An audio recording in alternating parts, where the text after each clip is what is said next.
my sexy on because I got Traci Bartlow in the house today. Okay. Hey kids. Yes. Look at these photos. Oh, what? Come on, Traci. Okay, just love. Hey, JK. Hey, kids. Yes. Come on in. Come on in. How you guys feeling? Are you good? Happy Friday. Yes. Oh, these pictures are so beautiful. Miss Traci Bartlow. Doing it, doing it, doing it, doing it. Okay. Fabulous.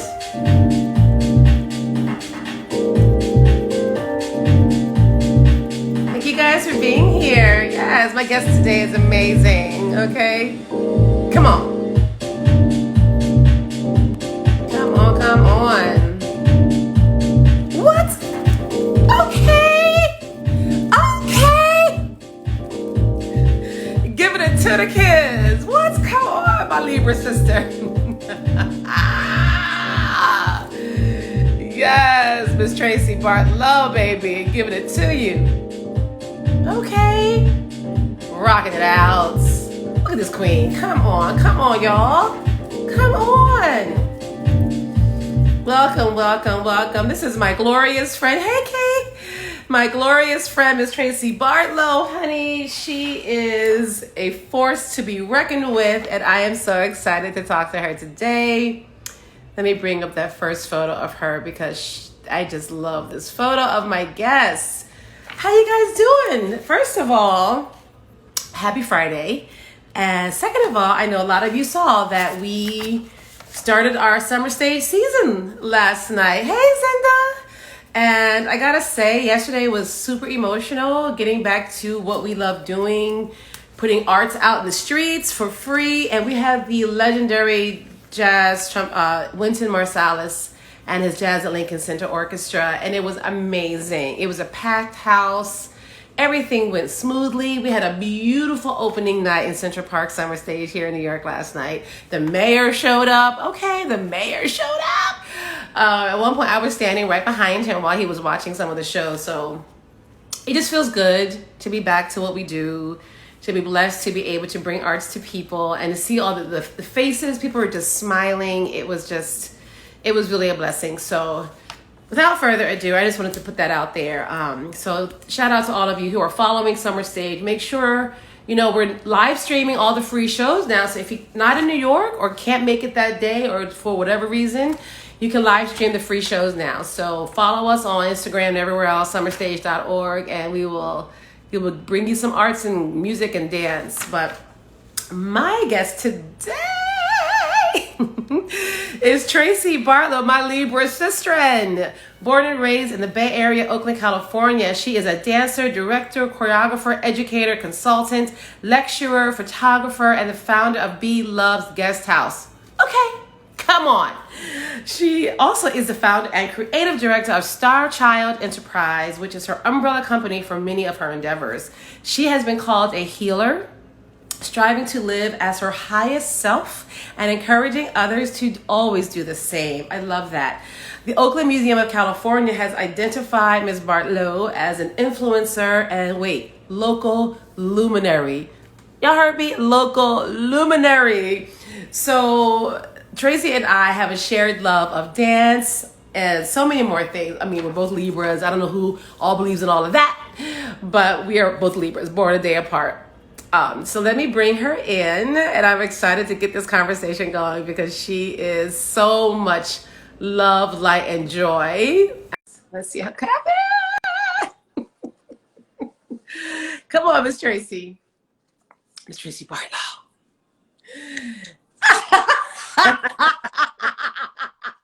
Hello, dannIG. Come on, Libra. What's up, beautiful? I have been so excited for this conversation all day today. I swear to you, because selfishly and learning more about people as I've been doing these talks, and I mean, I know you, we've met, we've hung out, your sister is one of my beloved friends, all of the above, but just I'm so excited to get to hear more of your story. And I just say, I mean, Oh, I'm making all my little notes all printed out. I'm like, yeah. what? She did what?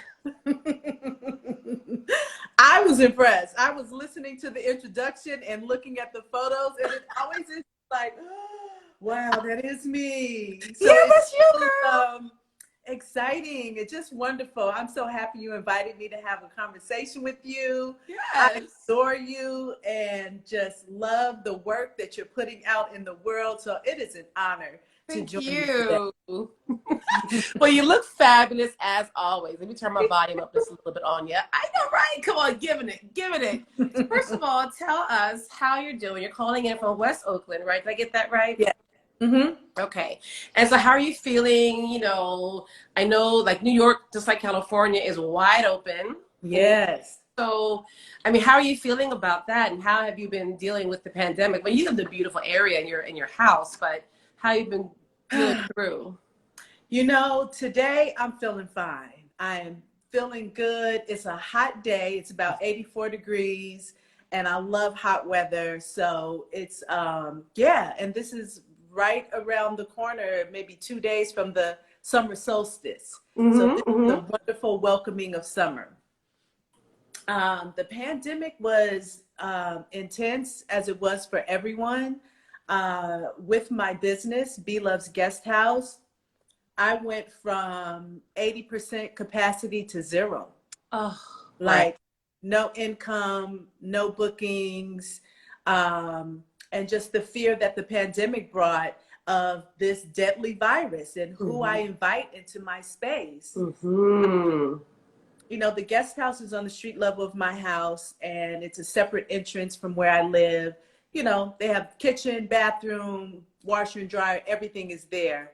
Um, but even still, it was just a scary space Mm-hmm. of like, who do I interact with now? Things are on lockdown. Mm-hmm. And I pride myself with keeping my spot spick and span. I have an awesome cleaning team.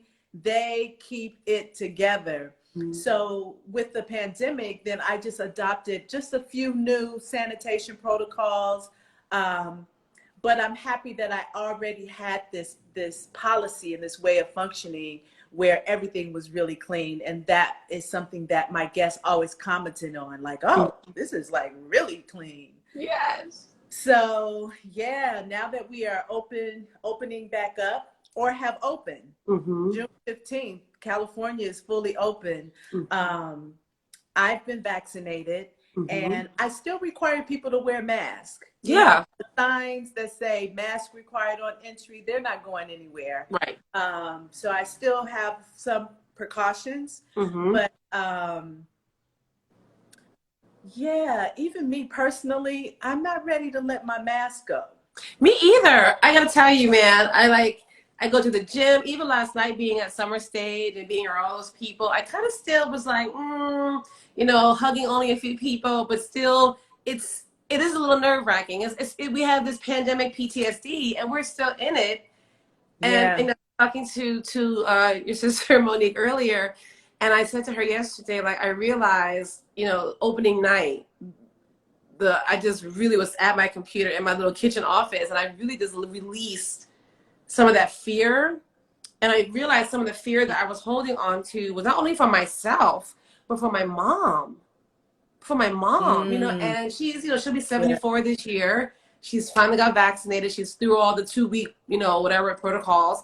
And just, you know, the weight of that, knowing that she's okay. And, you know, because she lives, you know, she's alone, but you know, she has my niece is coming and going, so she's not totally alone by herself down there in Philly. But you know, the hoping that they were being smart about coming in and out, and they Mhm. were. But just still, just that thought of like, God, please keep her safe. I don't that fear of like any Yeah. of our loved ones passing away alone in a Yes. hospital. That fear. Oh, Yeah. so That that's devastating, you know. yeah. So I'm glad that she's well and has been vaccinated. And Mm-hmm. you feel oh, okay. Um, speaking of loved ones, Danny G, I just want to say, Ooh, you're breaking up a little bit, Trace. Can you hear me? I lost your volume. Mm. So this happened one time before with another guest, and you might have to go out and come back in. Did you get a call or a phone call or something? Yeah. All right. So maybe X out and we'll bring you back in. No worries. Look, look, look. It's live. It happens. Let me try to take you out and come back in. All right. I'm going to do that. Okay. Let me go and try to find her again. And we're going to try to reset. All good, kids. All good. Hang in there with us. Let me see. Tracy. Boom. Yes. Okay. Just see if that works. Anyway, so that's what's going on. We are safe and we are happy. Hey, Shannon Stowe. Hopefully we'll get her right back in. I think I hear her. Yes. Is that better? There you are. Okay. You're all good. All good. All good. All good. yes. So I wanted to, I'm doing good. And I wanted to share with you that I am grateful to you. And I so appreciate you for sisterhood and your friendship with my sister. I am so grateful that she has found family and kinship in her friendship with you.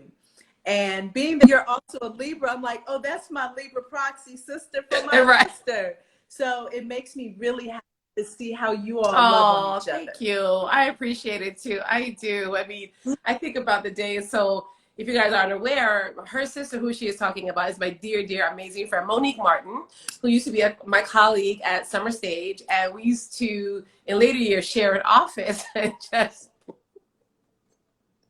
that's for another time. But, you know, just to give each other when we're not having, you know, a good day or whatever, just a look.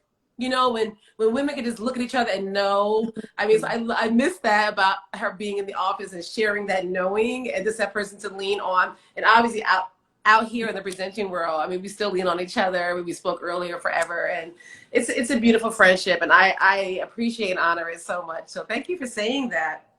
And it was great to see you for her birthday. Yes. Yes, that was so nice to, I was just sharing with someone yesterday and how it's nice when I go to her house and I cook in her kitchen and I put things together. She's like, I never use that in that way. And there's this tea I sent to her for her birthday. And after men, and it was so cold and rainy that night, and I made a big pot of tea and put all this honey in it. And then I was like, I'm gonna put some tequila in this. It's a birthday. It was wonderful. No, I was so glad I made it to hang out. Really nice to share her birthday. Okay. So obviously we have this shared passion for dance. And another thing that, you know, reading up gave me a chance to really delve into Nanette Bearden's history and all of that. And in my ignorance, I mean, just forgot that she was, yes, married to Romare Bearden, who would design her costumes, who would do the illustrations and all of that. How fierce is that? And it kind of reminds me of, you know, the relationship between Carmen de Lavalla and Jeffrey Holder. You know, like when you have a romantic relationship where you guys can create stuff together. I mean, that's got to be the sexiest thing ever, right? And so, but before we get to you getting to Nanette Bearden, tell me about your dance journey and when you discovered dance, how you knew you had it, and your first dance classes. Okay. Growing up here in Oakland, California, growing up in the 70s, there was this funk and soul music that was just filled our household. Dance was something that was done at all of our family gatherings. So I knew that I liked to dance. And I think my first dance class was an African dance class, Afro-Haitian, when I was in the 4th grade. It was in the cafeteria at my elementary school. Come on, cafeteria. Baby, I got my life. I got my life in that dance class. And middle school, I was a cheerleader. High school, I went to the Performing Arts High School of Oakland. And it was there that I majored in dance, and I got pre-professional training, and I just knew like this is something that I wanted to do. And Flash Dance, the movie, Beach Street, all of those things really inspired me. Also, what's unique about Oakland is there's a style of boogaloo, of hip hop dance that was innovated in the Bay Area. So I love to share with people as hip hop culture. New York has the roots of DJing, MCing, graffiti, and breakdancing. But when it comes to boogaloo and popping, that is all California. Yes. Locking, like that is Southern California, you know? And so I had this experience of these hip hop dance innovations I would see in my neighborhood. My brother used to teach me how to robot, and there would be talent shows and all kinds of things happening that I love to be a part of and love to watch and experience. So when I went to Castlemont and I majored in dance there, then I just felt like I'm going to be a dancer. Like this was the moment as a teenager where it was clear to me this is what I wanted. This was my life. But I love the social and element I of your training, because that is training, and that's what informs your work now. In the Lindy's stuff that you do and everything else. And so when did you come east, and how did you become a part of the Annette Bearden's company? So I went to New York to audition for A-League.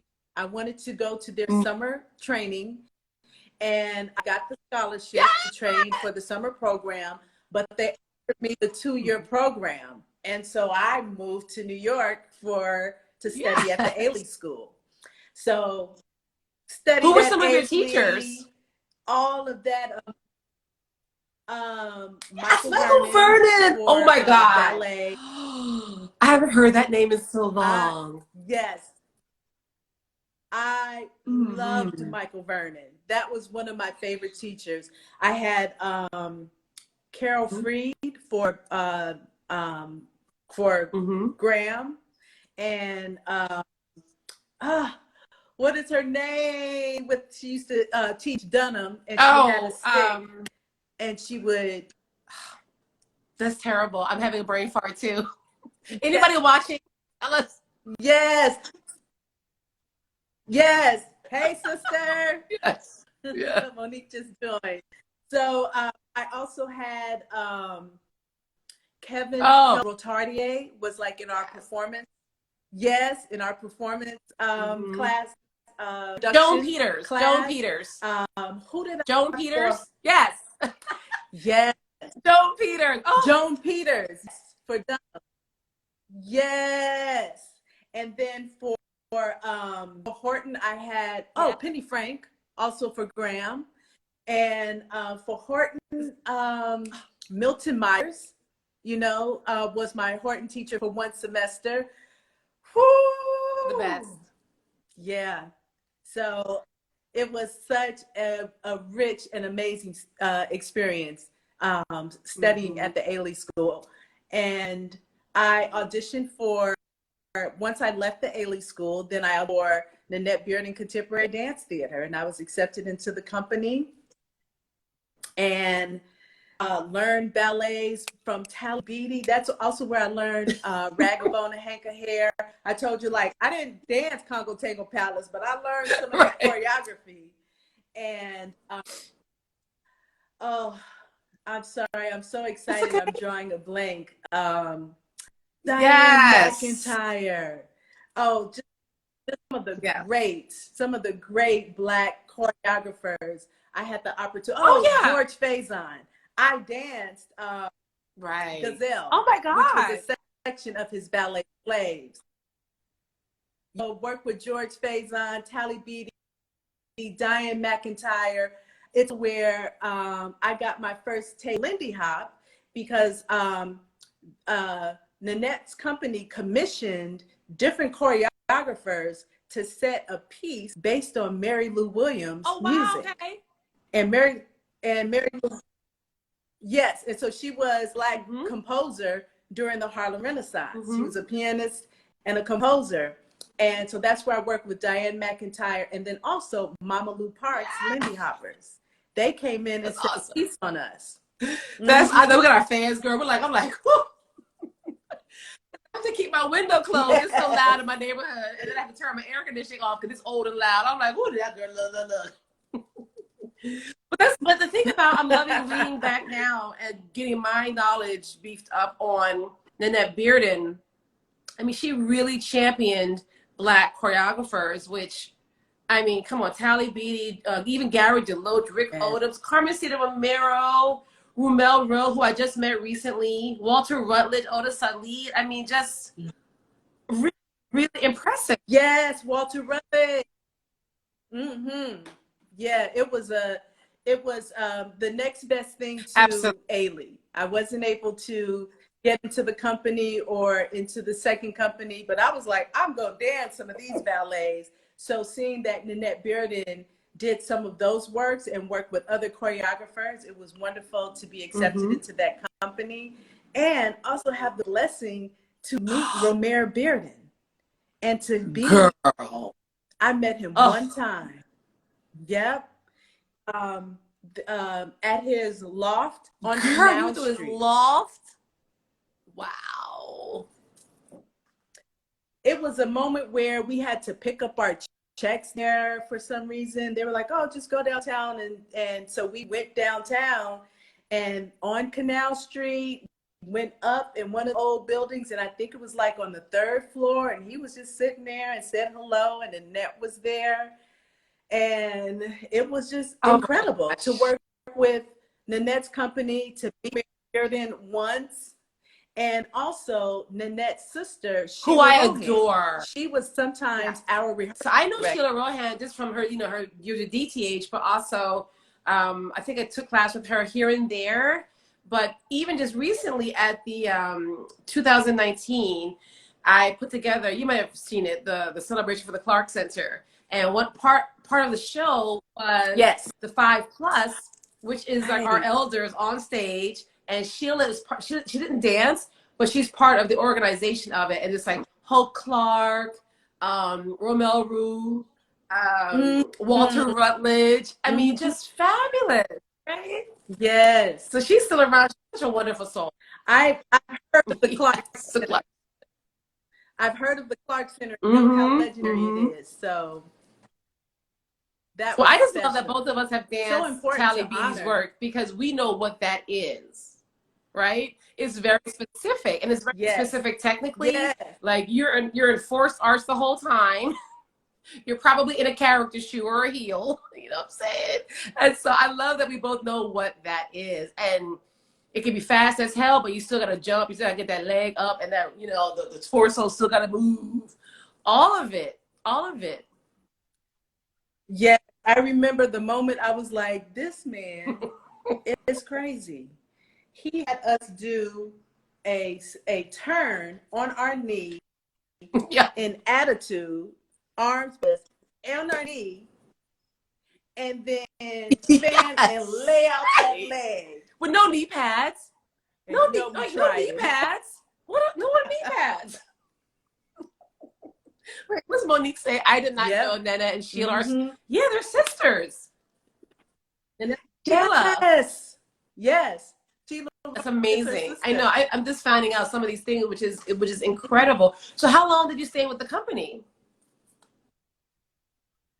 I was with Nanette's company for about 3 years. And where were you living in New York at that time? Yep.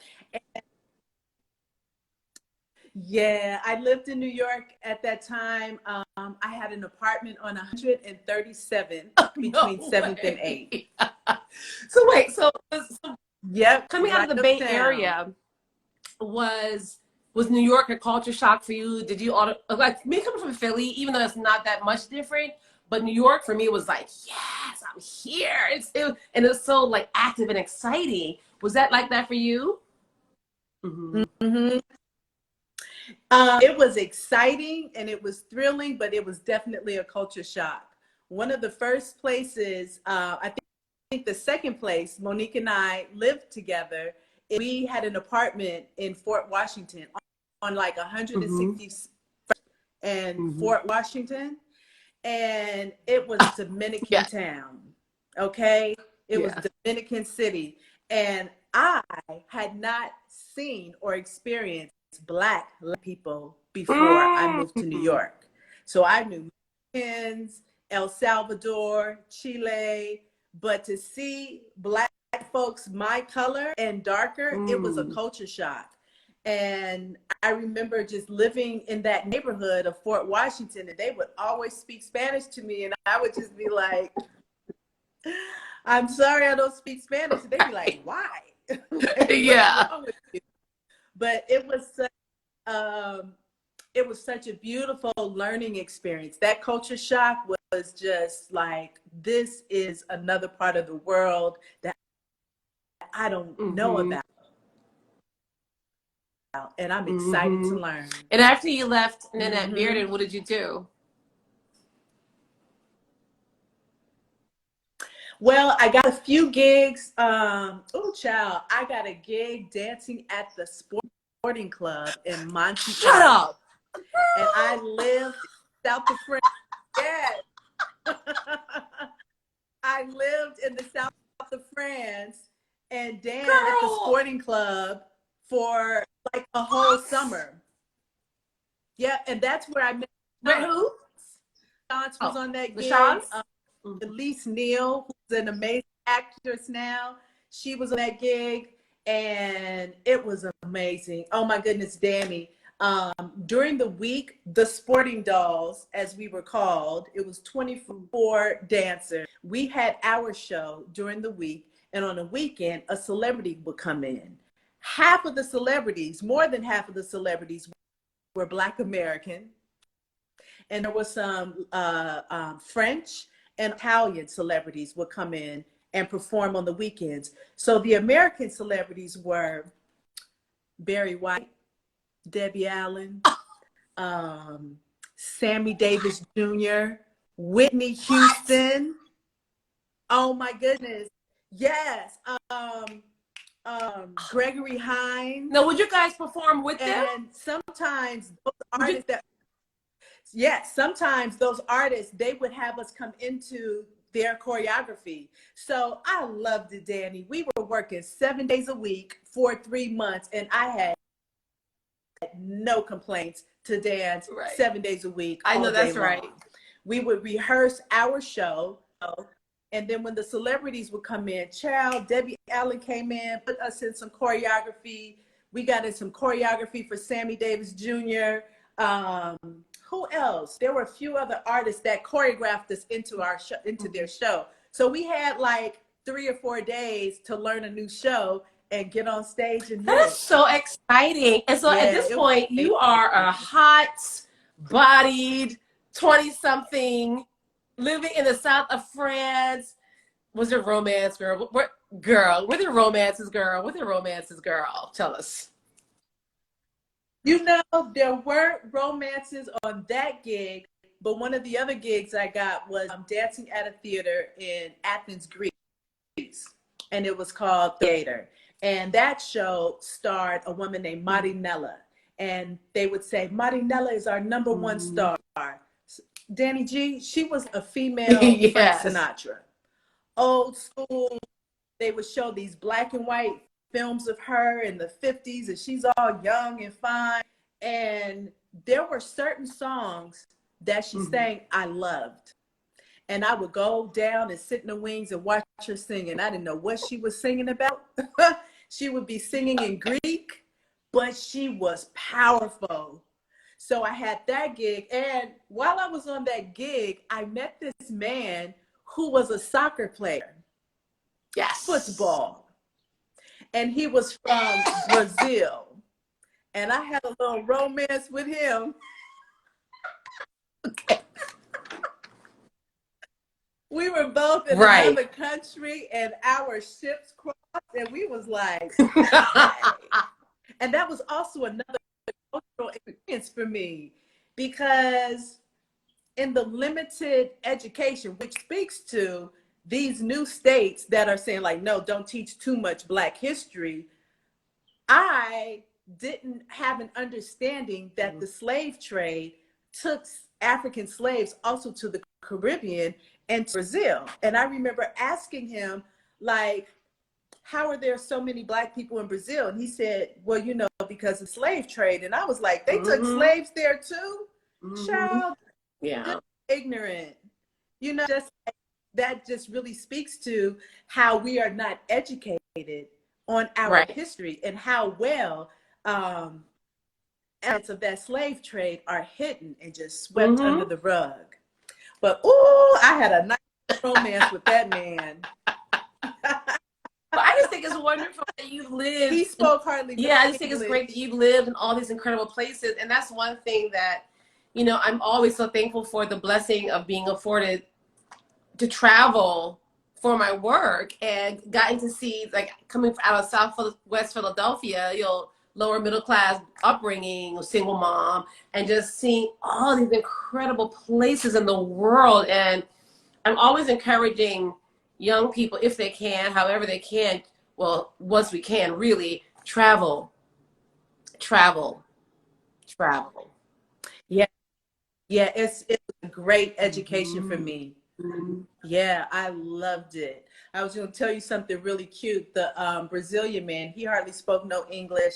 I didn't speak Portuguese, and so we would have these broken conversations in Spanish, and I would be like, "Mi y tú esta noche seis." Let's go.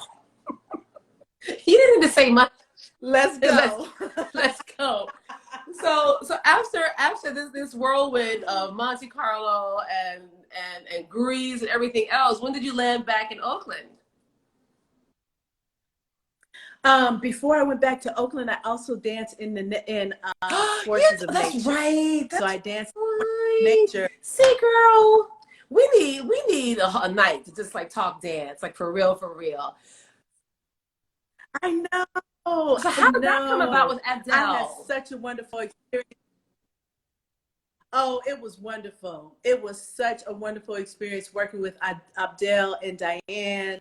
It was, other than what I learned in Oakland, another moment for me to revisit African dance. And so in Forces, they had traditional African dances, and then they had the modern and the jazz dance. Sometimes we had to learn some of each other's works. So I loved it. I danced with Forces for about 2 years. And so, in turn of events, I came back to California just to help my family with some stuff. And I stayed, and it wasn't planned. And Danny, let me tell you, it was some time that I was really sad. Like, I am not staying in Oakland. I am going back to New York. And I was able to go back once, and I got this gig with the Essence Awards, and Michael Peters was the choreographer. And back to Oakland, I just went to New York for a few months and got this gig, and then came back. And it was one of those situations where God, the universe, had another plan. And no matter how has global travel expanded your view of being American? Come on, Sister Monique. Yes. My view of being an American, it was expanded to see how our culture is accepted worldwide. From dancing in Monte Carlo, and all of these American celebrities were the special guests of the sporting club. And when I went to Greece, I remember they would just play James Brown and Tony. You go to the clubs and they're playing all Black music. And so it gave me such an empowered feeling and understanding of how our culture is embraced worldwide. Absolutely. I mean, I experienced that, obviously, touring with Alvin Ailey. And then people hear that not only are you American, but that you're from New York. they're like, oh, New York, you know what I mean? And like this glamorized view Yes. of what that is. You know, even when you go to New York, you know, you go to Times Square and you see people walking around, they're just like, I mean, because it's such a familiar thing from Yeah. movies and everything else, you know? So talk to me a little bit more about Yeah. that, because as you know, we've talked about this, you know, with my injury, you know, I slipped into a really bad funk and depression, not knowing what was next for me. And thank God I was able to find my voice. That sounds really cliche, but I started singing full time, and working on my own music. So what did you do to bring yourself out of that? Because you know, people say like, I know they say about Libras, we can be jack of all trades, masters of none, but I don't claim that, because you don't have to be one thing. You're an artist, right? And so you bring your artistry to whatever you tap into, Mm-hmm. whatever you touch. And so what did you tap into next, maybe bring you out Yeah. of feeling sad by not being back in New York? Well, I had a camera, Yes. and also being back home after traveling the world, I saw my neighborhood through Yes. new eyes, and I was so excited to photograph them. And so that's where I Mm-hmm. picked up photography, is being back in California, and um, seeing seeing my neighborhood and understanding, like, these are Yeah. my people, like this is where I Mm-hmm. came from. And I started photographing my neighbors and had this little side hustle where I would take the film, the Presto prints, and process them, and then bring the pictures back and be on the block like, I got Yeah. pictures for sale, they $2 each. Come on, Presto Frank. And let me see, I think I have pictures. Um, oh, I wanted to show Yes, you a few of the please. pictures of the portraits. Oh, yes. Yes. I see my It's okay. light is in the way. Oh, yeah, the Can you kids. see I love that? your photos of the kids, the black and whites. And tell us about also too, so Mm-hmm. guys, if you're just tuning in, I'm speaking to Traci Bartlow. Her website is linked to my link tree. And in her website, she has different chapters, obviously, for her photography, her guest house, and everything else. So you can see all her photography, her dance workshops, which we're definitely going to get to. But you had that beautiful photo that was featured on OWN TV of Lunel, the comedian. Tell me Yes, about that picture. yes. That picture, I took that picture of Lunel. Um, she wanted some portraits, some headshots. And in addition to the headshots, because I had this documentary feel to the photos that I took, then, we just walked the streets downtown, and I took pictures of her in her element as as a new mom with the baby that was still hustling with her work as an actress and a comedian, still taking the bus Mm. and just photographing by the bus stop Were you guys downtown already Oakland. friends? Were you guys already Say that friends? again? Yes. Lunel and I first met at the Oakland Ensemble Mm. Theater in a production called Darktown Mm. Follies. And he was a singer and actress in this musical, and I was a Mm-hmm. dancer. So that's where I first Mm-hmm. met her, in this musical. And she sang that classic song, Sweet Yes. Georgia Brown. That was one of Mm-hmm. the numbers that she. Mm-hmm.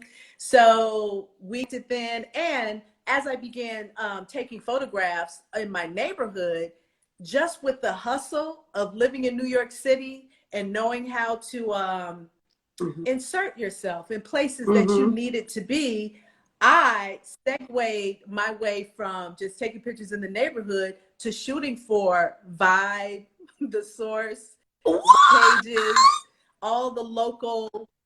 Yep. So I just parlayed the experience into being this hip hop photojournalist, Traci! and I captured. Girl! That's part of my photo collection. Come Yep, on! I sure did. I would just write a cover letter. I would send pictures like, "Oh, I took a picture of this artist. I would be happy to work with you." there's a picture in Queen Latifah's autobiography. Oh, Yes, Lunel also sings Monique. wait, so There's a picture of Queen Latifah in her autobiography, and got the picture because I sent the letter to Flavor Union. It was like, hey, I'm a photographer. Here's a great picture I took of your just artist. doing it. I would love to work with you. So I had that kind of, yeah. See, kids, listen, this is a tale, kids. Y'all need to just put yourselves out there. I think this generation does it better than we probably did. You know, like I still struggle sometimes. I'm getting a lot better at it, clearly, but putting myself out there and just like you just said, inserting yourself, saying, "I got this work. I know I'm good at it, and check it out. Check it out. What's the worst? What's the worst I can right? Yes. Yeah, you just got to accept the no if it's a no. That's it. It's no, move on. And then so photography though, yeah, So, has not only been you behind the camera, but can we talk about you in front of the cameras, Missy? My life in nudes. so when I was, yes, I was in New York, I also wanted to be a supermodel. Come on, this is the 80s. Naomi Campbell, Linda Evangelista, all of these artists that like I loved fashion and I studied fashion. So I got represented by a small agency, but honey, it was an agency called Grace Del Marco Models and Talent. Yes. And so I got a couple little gigs in hip hop hair and these small magazines, but I was doing it. I was happy and building my portfolio. So being in front of the camera and pursuing fashion and modeling, that also gave my eye. Not just, you know, being a part of dance and composition, but also studying photographer. That's what gave me my eye. And when I started shooting, it was just natural for me. So I have thousands of pictures, dannIGee. I have so many pictures that I shot. And what I also discovered once I started organizing this collection of images are all of my old modeling portfolios with these badass new pictures of me. And you know, as a dancer, we love the human form. That's our instrument. And so I developed this this part of my art photography archive is this collection I call My Life in Nudes. And they're pictures of photographs, nude or erotic photographs of myself from the age of 20 to the age of 50. Really? When I turned 50. See, you better do it. Yes. Yes. When I turned 50, I could Sadi Kali, the hip hop, the photo evangelist. And he has a tagline, decolonizing beauty. And he photographs Black women, all ages, all sizes. His pictures are just so sacred and magical.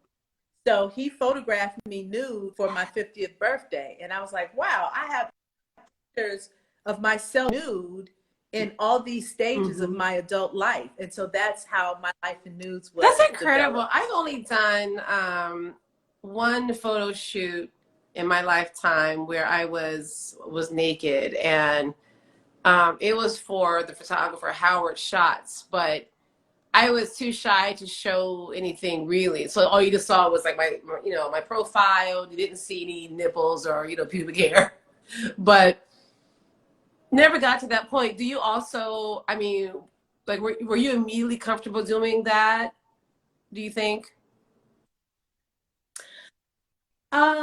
I was, because when I think about, here's a funny experience. When I was in Monte Carlo, the beaches were topless. And it was there that I discovered that my titties like sun. I never knew that. And so that's a first. Titties on dannIGeeLive. You're hearing. Okay, Danny, on that beach in the south of France, there would be young girls, their breasts just budding, running around playing. And then there would be old women, titties flat down to here like this in the sun. And so we American girls were like, we're going to take off our tops too. You ready? Okay. One thing, let's go. And the French people would be looking at it like, these uptight American people. So that experience was like, wow, there's a different perspective of nudity that's very different from my upbringing that is just acceptable. So that sparked something in me where I wanted to experience the an eroticism on my own terms. And I started to. And you also perform. And I'll say a little quick, because I know we are going to talk about more about dance, but there was a real brief stint when I lived in New York City. I was just like tired of struggling, being broke, ends not meeting. And so I had a very brief stint stripping New York. That was also a game changer for me because it gave me a whole lot of game, you know, understanding how powerful women's sexuality is. I remember saying to myself, like, I want to do more of this, but I want to do it how I define it. You know, and so that also informed in being a part of HBO's Real Sex, and which Monique was an associate producer for. Come on, sisters. Hey, Pop and Chuck, my brother. Oh, okay. Hey, Pop and Chuck. And and also I produced an erotic event here in the Bay Area.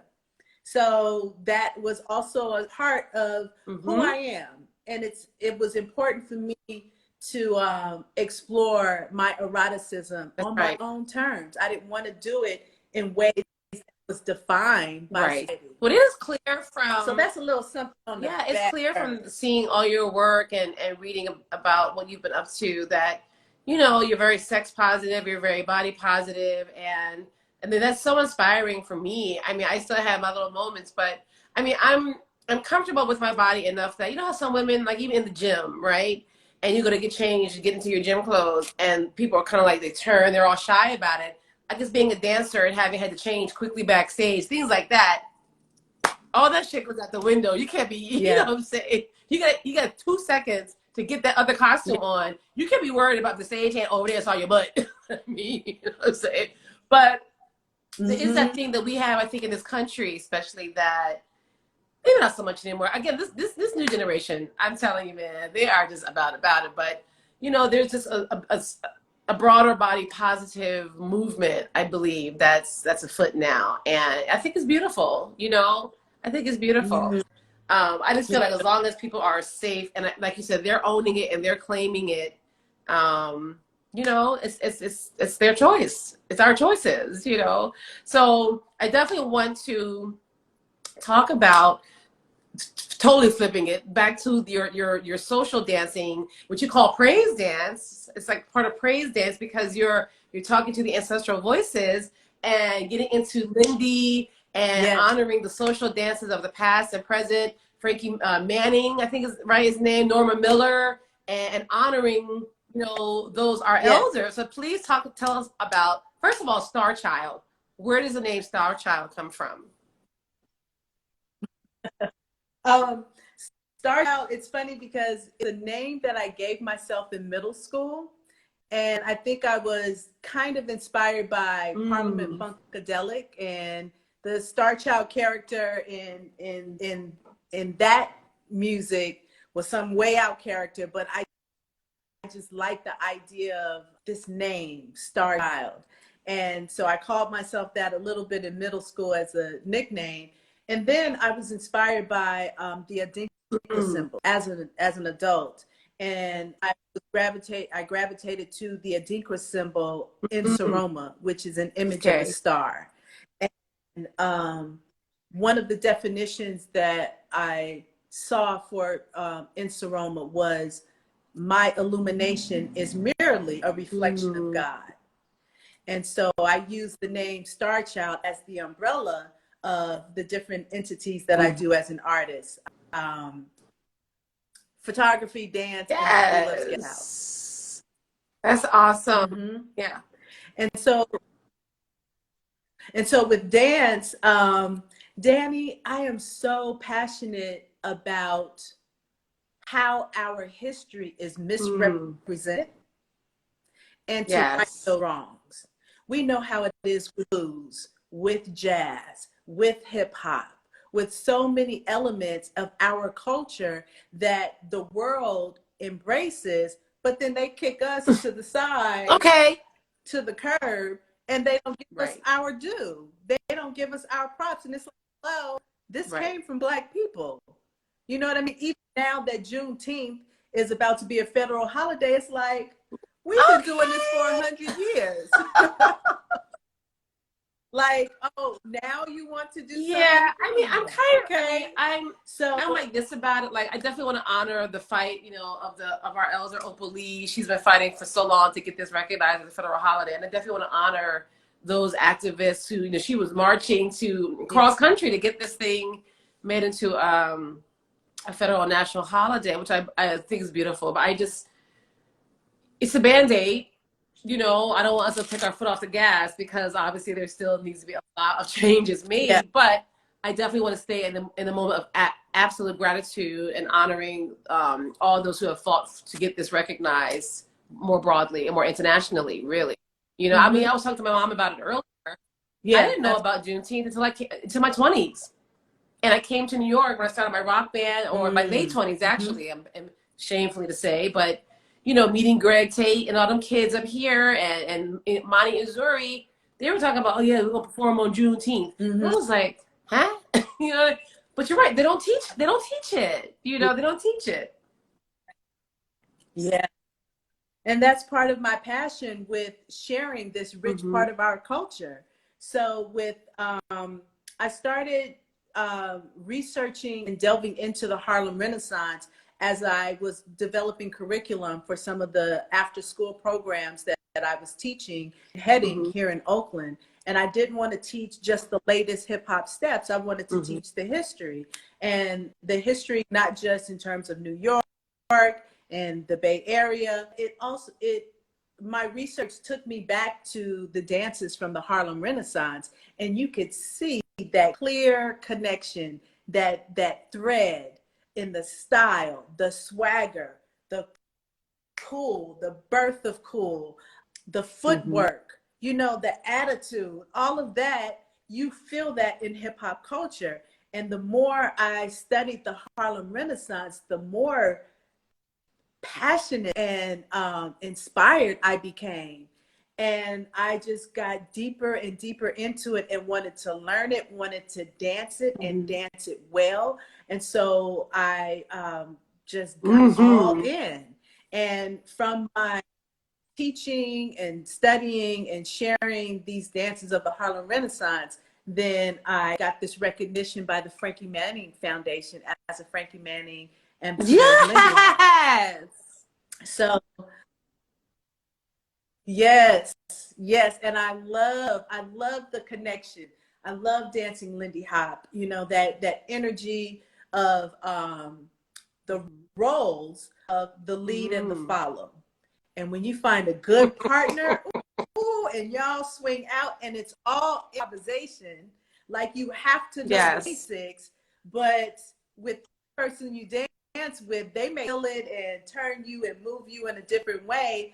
And it's just such a fun dance and connection. Oh, someone just came into the room. Hey, Jada. Oh, my God. I got to stop for a quick second because Jada was my spring intern at Summer Stage, and she just graduated high school, is going into college. Hi, Jada. Thanks for joining. But there was, I got to find this quote. It's from, let's see, the Dynamic Faye Carroll. And she said about you, Traci Bartlow is an encyclopedia of Black dance and truly a great artistic force. I love that. Come on, Traci. Oh, wow. Yes. So, Danny G, African dance, the ring Yes. shout, the Harlem dance, the dances that my Right. parents did, 50s, 60s, the dances that we experienced as youth in the 70s and 80s. I love to fit my body into all those shapes Yes. and rhythms. It's like ancestors are speaking Mm. through me. And I love to share that are such a rich part of Mm-hmm. our heritage. It feels good, it's relevant, and it's important. And people Mm-hmm. forget, even back to the 1950s, like all of those social dances, the twine, the jerk, the twist, those are all Yes. Black dances. And I really love reminding all people, especially Black folks, Campbell Lockin. Yes. Especially our people, like this is a part of Yes. us. This is our Yes. heritage. But then also dance lovers Mm-hmm. worldwide, they're like, oh, some of them, they have Mm-hmm. no idea that this is something that was created from the Yes. Black community, and it's a part of whitewashing of Thank you. our culture. It's the part of not acknowledging our contributions, and that Mm-hmm. happened so rampantly in this country. It's like, no, we Let got to them let them know, know Tracy. Let them that know. Yeah.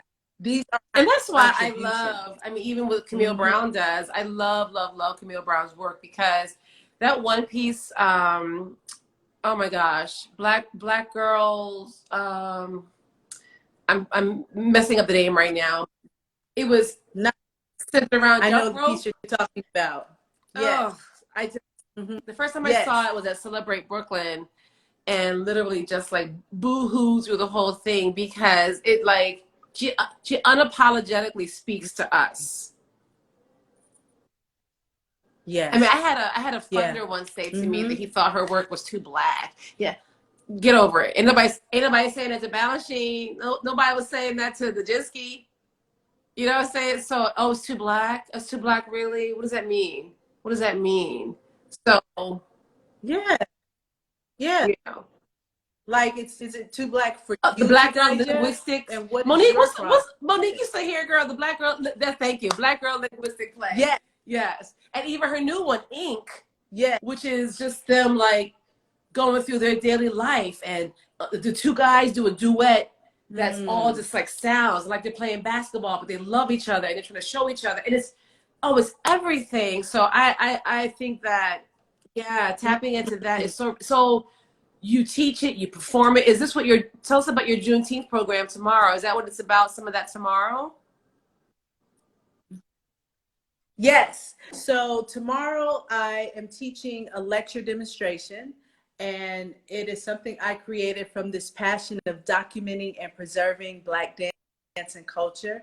It moves through these different eras of the Black Mm. experience. So we start off in the Oh 13th wow. century, Mali Empire, with African dances that came from the social dances that were done in that empire.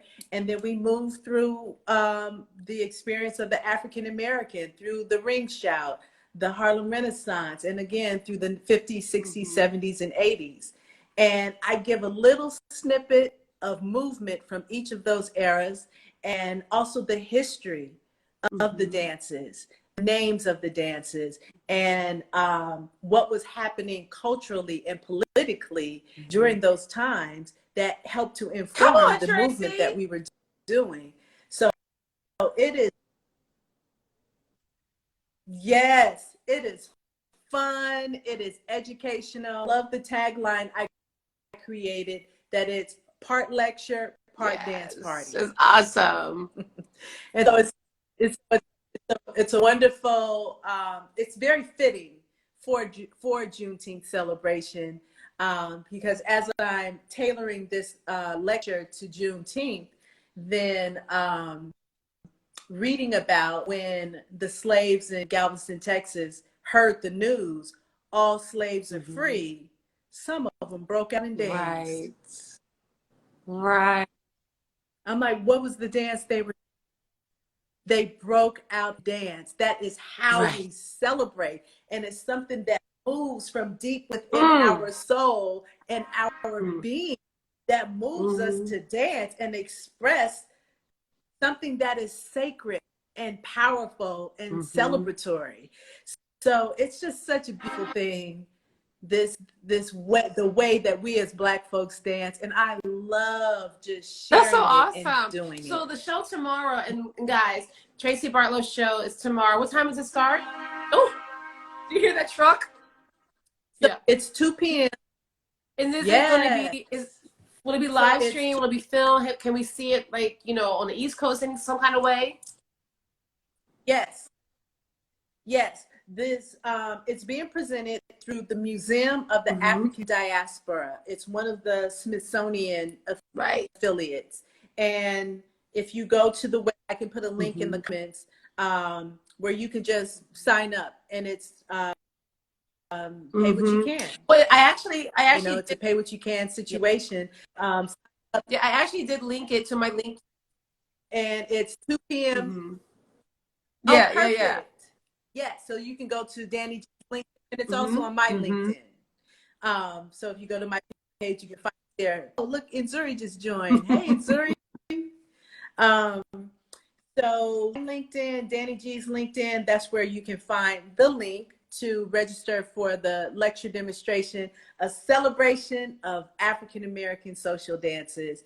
And it's 2 p.m. Pacific Standard Time and 5 p.m. That's Eastern so Standard awesome. I Time. can't wait to watch. And so I actually am also doing um a brief Juneteenth moment tomorrow morning. It's a recreation of a virtual piece that I did last year with Jamel Gaines and Creative Outlet Dance Theater of Brooklyn.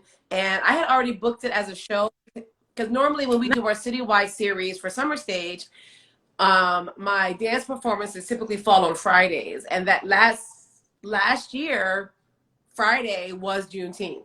And I was like, oh my God, I have this opportunity. I'm going to take it to do a Juneteenth show. And Summer Stage, to my knowledge, had never acknowledged the celebration or the history. So I was like, you Mm, know what? I'm going to do it. And then COVID. So we ended up having to put it online, but I still fought to do it. And we ended up doing the lecture, mm-hmm. I mean, the panel discussion with Hope Boykin, Jamel, Carl Hancock Rux, Marcel Davies Lashley, and then Jamel, got his dancers Nice. together and they performed libations, a processional. This young man did a solo called Hanging Tree. And so we're going to recreate that tomorrow in Harlem in Mm-hmm. Marcus Garvey Park at 11 o'clock. So I'll be live streaming. I'm going to Nice. dannIGeeLive from there tomorrow morning. So hopefully, it'll be 8 o'clock your time. Oh, But awesome. yeah, I'm really excited. I'm really excited to do it. Mm-hmm. Oh, good. Yeah. And I'm really happy to hear that stage is being live streamed, so you can catch summer stage performances Yeah, throughout the it's summer interesting. by We've been live talking about stream. live That's streaming from Central Park for so long. I mean, other festivals do it live from Wolf Trap and all these other places. And I gotta say, it took a pandemic for us to get here. Like finally, Summer Stage is live streaming our free shows. And I think it's like my mom watched last night's show from Philly with Wynton Marsalis, and she was like, "Oh, I was watching. I saw John, my boyfriend, who's on stage doing monitors. I saw John." I'm like, really? So nice. that was cool. Yeah, yeah, yeah. So before I Beautiful. let you go, though, I mean, I adore the fact that there's so much you have under your umbrella. I'm also like, photography has been a hobby of mine since forever. I have also thousands of photos here from my alien Nice. tours, backstage, above the stage, during performances that I happen to be off. But I want to hear about, first of all, your garden. Your garden, Yes. y'all, go back to my page. I posted some photos that I took from Traci's page of her garden. Girl, I want to come there. I just want to live in your Oh, garden. Can I just pop up a tent or a cot?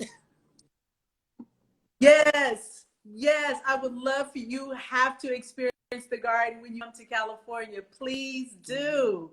So it's such a great experience and transformation in my Yeah. own life. And My mother, and Monique will tell you stories about this, our mother grew up on a farm in Texas. And my grandfather had almost 100 acres of Wow. land. Um, so growing up in the hood, deep in East Oakland, we always had garden. And gardening was another chore. Pull up the weeds, wash the dishes, vacuum the floor, go harvest those vegetables or whatever. And it wasn't until I lived in New York and for several years and came back to California that something just clicked. And I was like, this is important to know how to grow your food and how to tend to, how to cultivate it. And so I pulled this picture to share with you. It's a commemorative photo of the moment where I was like, let's get out in the garden and do something. And so I convinced Monique to help me cut down this ivy vine that was taken over in my mom's garden. And so Monique and I started pulling this ivy down and cutting it down. And then I took these long vines and I wrapped them around Monique and I took this picture of her.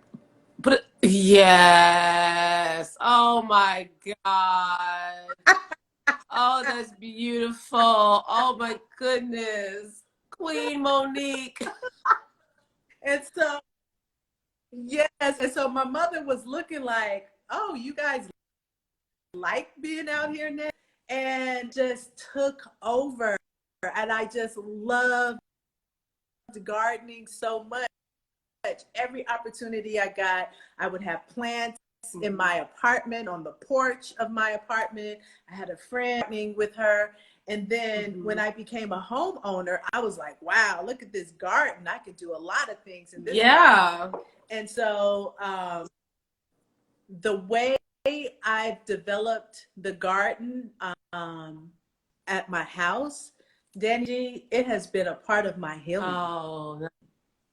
And I have released so much sorrow and anxiety in that soil. When you take off your shoes and you get goddess of vines. It's true. When you, it's grounding. It's grounding. And even in Deepak Chopra, in his several spiritual laws of success, the first spiritual law is, one of the things that you do is you commune with nature. You know, meditate for 30 minutes a day, practice non-judgment, and commune with nature. So communing with the natural world, it is something that is essential to our being as humans. We could not survive. We would not be here without the oxygen the plants are releasing that is giving us air and life. So communing with the natural world, creating this garden space for people to experience when they come to Be Love's guest house. People refer to it as a healing space. Like, oh, I'm so grateful for your healing service. That this sister, she's from Chicago for a vacation, and she would be out there with her shoes off, sitting by the sugar cane. Like, I have things that I didn't grow up growing. Wow. Like, sugar's like, let me try. So there's a lot that greens, tomatoes, zucchini, those are things that I learned to grow growing up. But there are things like sugarcane and passion fruit that I just gave it a shot. It's amazing, Tracy. I mean, the photo, I'm telling you, I cannot wait to come.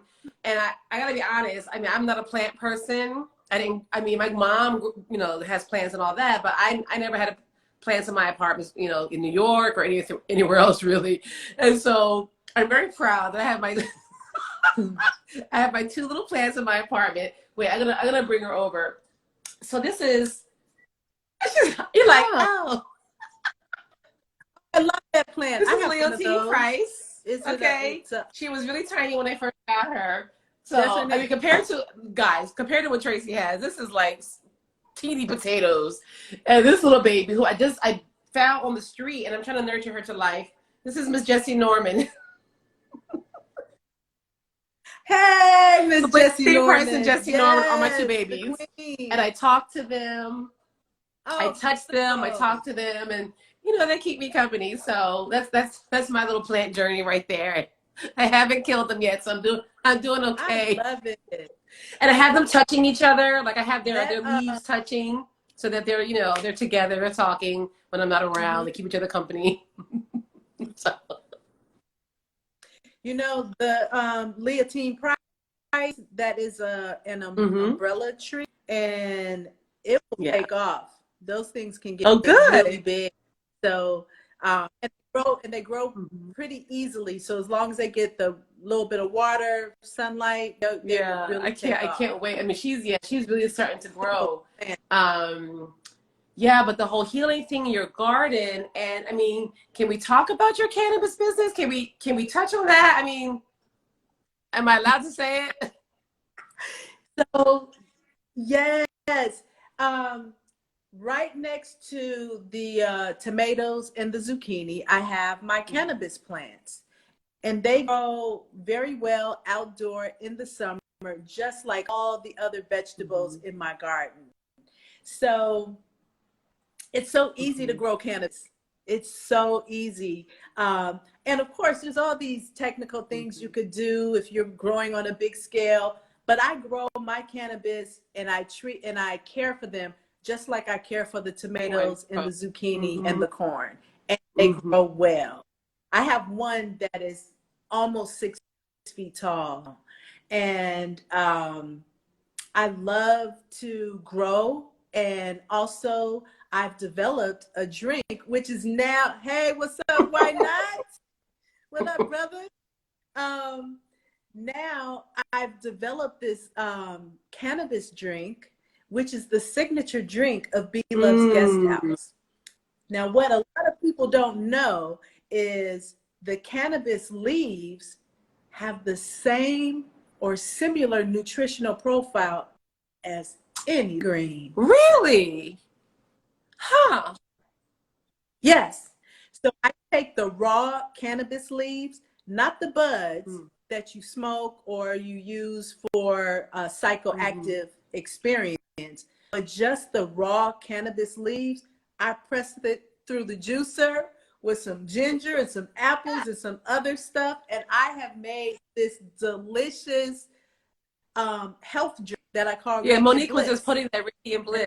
And so Yeah. Radiant Bliss, yes, thank you, sister. Oh yes, tell them about Radiant Bliss. Radiant Bliss is a nutrient rich, is a nutrient dense fruit and Mm. cannabis juice. So it's just the raw cannabis leaves, and I juice it raw with apples and ginger and other fresh fruits, and make this delicious health drink. And it's something that I offer in the summer months, and it is delicious, and it has a similar experience as any Mm. fresh pressed juice. How you get a Mm-hmm. natural lift. Um, Also, like if you do a shot Mm-hmm. of wheatgrass, it gives you the same Mm-hmm. kind of natural Mm-hmm. high. And it's delicious and it's fun to make, and people love Yes. it. Well, you're doing something right because you are glowing. You Mm-hmm. are Radiant Bliss. Okay. The skin is sitting, honey. Because the Mm-hmm. chlorophyll, yes, the chlorophyll in that green drink, it really is good for your Mm-hmm. skin. Plus, so many things. It's good for your skin, it's good for your joints. You know, it has iron and magnesium and you know, all the vegetable, all the vitamin A, vitamin C, vitamin K. It is like dense in nutrients that That make is so benefits. awesome. So, I mean, this has been so wonderful getting to know all of these things about you. I cannot wait to come to your guest house. When did you open your guest house? I opened the guest house about a year after Mm-hmm. I bought the house. And my original idea was to have Mm-hmm. rental property and to turn the street level apartment into you know, just a rental, and I was looking for a tenant. But it's a unique space in that there's Oh, 5 wow. bedrooms. I'm like, is it going to be 5 roommates? Are they all going to get along? Is it going to be one big family? Is it going to be 2 small families? Like, I'm really hustling, looking for a tenant, and I did not find a tenant in that way.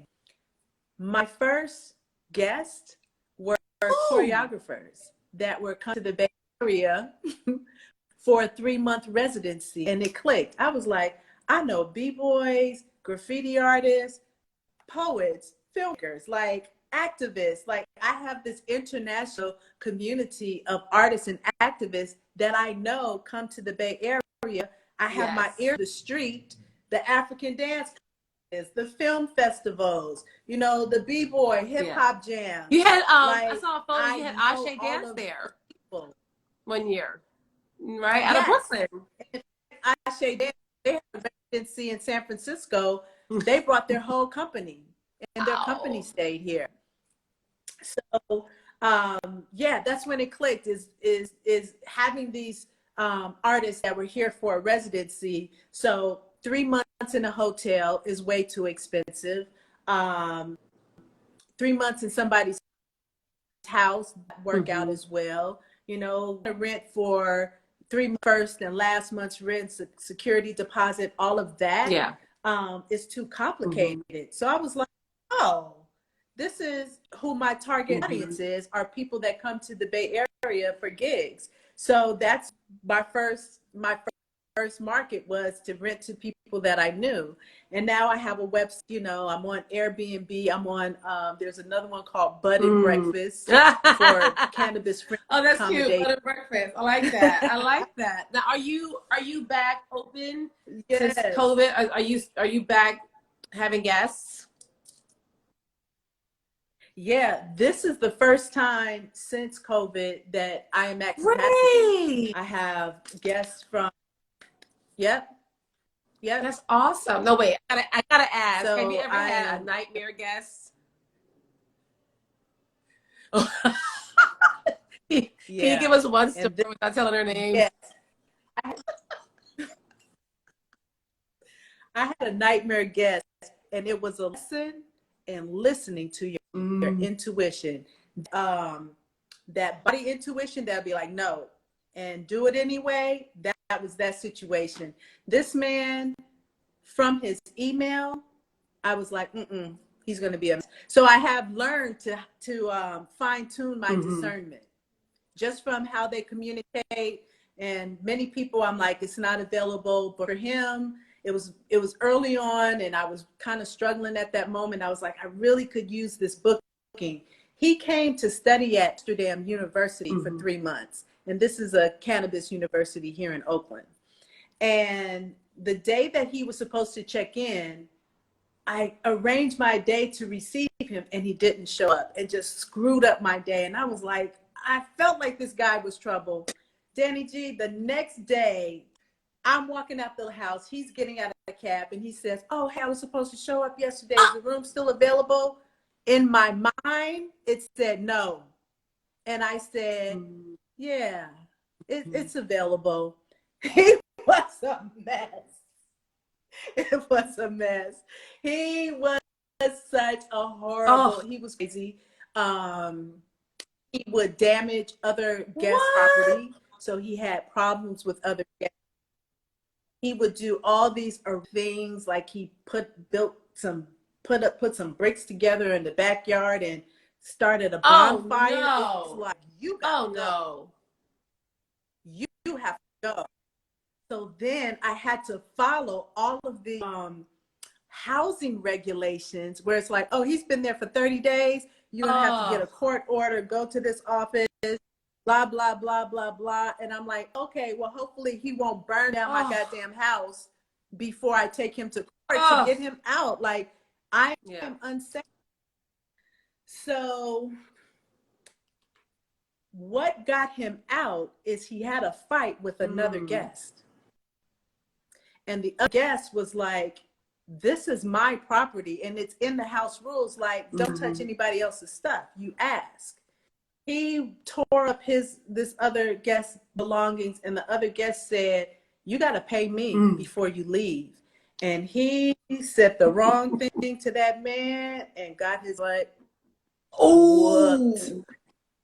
And so, and I wasn't there when it happened. Because the other guest was like, that guy in room 5 is off. And so I would be like, I'm sorry, like I'm asking him to leave. I'm telling him to leave. I can't just put him out, and I'm working on it as hard as I can. And so the guest that whooped his butt, he called me and he was like, so-and-so is gone. I was like, he left? He was like, yeah. And so what's hilarious is the person that called me, he's a yoga teacher.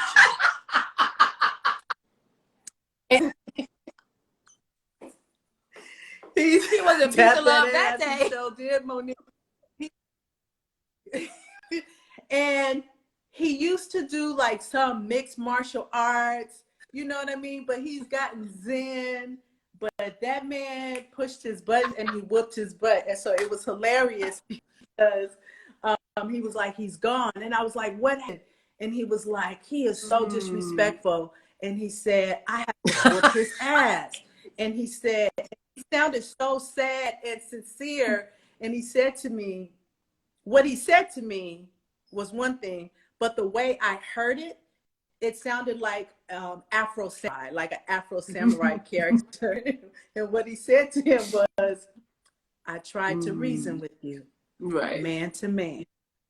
Now I'm going to have to show you some nigga shit. And so in my mind, it was like, I tried to reason with you, man to man. Now I'm going to have to show you some nigga shit. Oops. And gone. When I got back to the house, his stuff was gone. And most of it. Because the other thing that was a problem is he started collecting things in the backyard. And one day I looked back down, I was like, where's all these grapes coming from? And a picture of what a nightmare. It was one of the very few.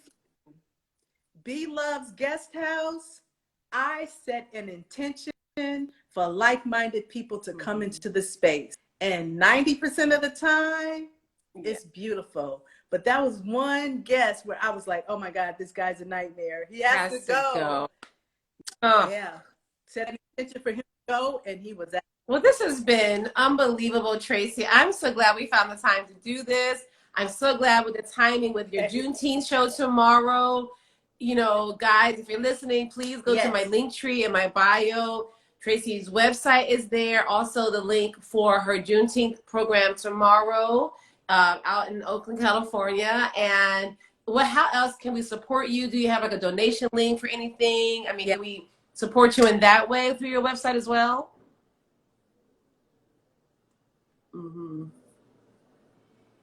Oh, no, your sound. I don't have a donation link on my website, but Traci Bartlow Photography, you can fill out a form there so you can know about the premiere of my photography archive. You can also book a room at B Love's Guest House, and you can also attend the celebration of African American social dances tomorrow for Juneteenth. That's awesome. Well, Sister Love, my Libra Sister Love, there's so much kindred spiritness going on here that is just, I can't wait to learn and learn more and to visit you out the way. Do you think you'll be back this way anytime soon? You know, I don't have any plans for the summer, so I don't know when I'll come back to New York, but you know, Mo is there and Alassane is there. Wonderful time celebrating my sister's birthday and spending time with you and all the rest of her sister friends. So I will definitely let you know when I'm back. Yes, in town. Indeed. Well, I love you, my sister. Stay safe out in them streets. I love you too. I'm about to hit the streets myself and go grab some dinner. And luck with summer. Thank you. It's going to be good. I have my show coming up next month. I got it's happening. I'm just grateful, and we're gonna keep it hopefully safe, and hopefully not have to shut down again, God forbid. And we'll see. We'll see how it goes. And what about Oh, Sugar Bush? I don't know. Depending on what happens for me for the summer, she might make a resurgence in the fall. But it depends on like what Okay. develops over the summer and things I'm working on. So I mean, I miss it. I miss performing with my band. One of my musicians always reaches out. When are we performing again, G? Like, so he stays on me. I do miss it. I miss being out in front of people, rocking and rolling. Absolutely. So I do miss that part of myself. But getting to do this, you know, be on stage with Summer Stage, and it helps get the performer side of me out.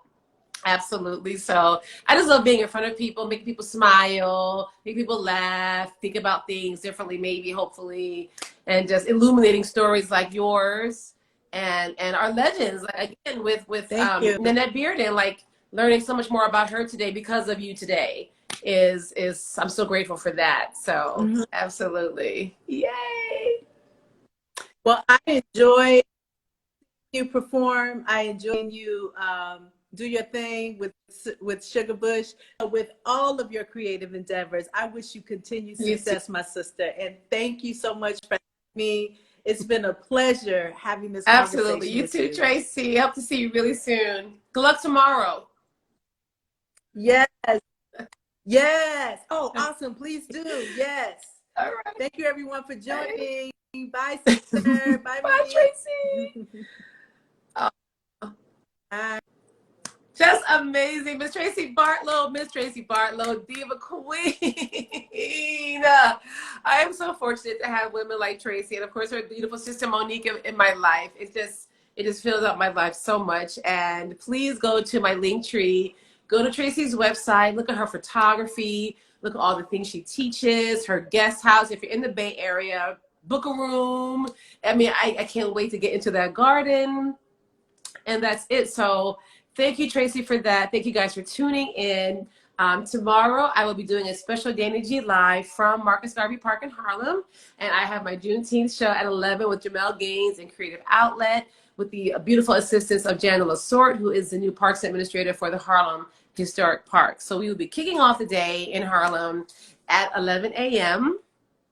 And then I'll be heading over to Lincoln Center after that to see the program there with Carl Hancock Rux and Toshi Regan, Kimberly Nicole. So celebrate as you will tomorrow, because it is a big deal, but we definitely have to keep pushing, our politicians and government to do right by us. Okay? It's time. It's been time. It's been time. So stay safe in these streets. I love you guys. Thank you for watching. It is Pride Month, as we know.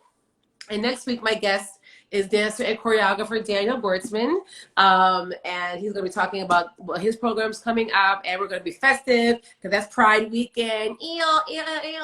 But because it's Pride, I wanted to shout out my girl Chloe O. Davis and her book, The Queen's English. The link to her book is also in my bio. And it's just LGBTQIA plus dictionary.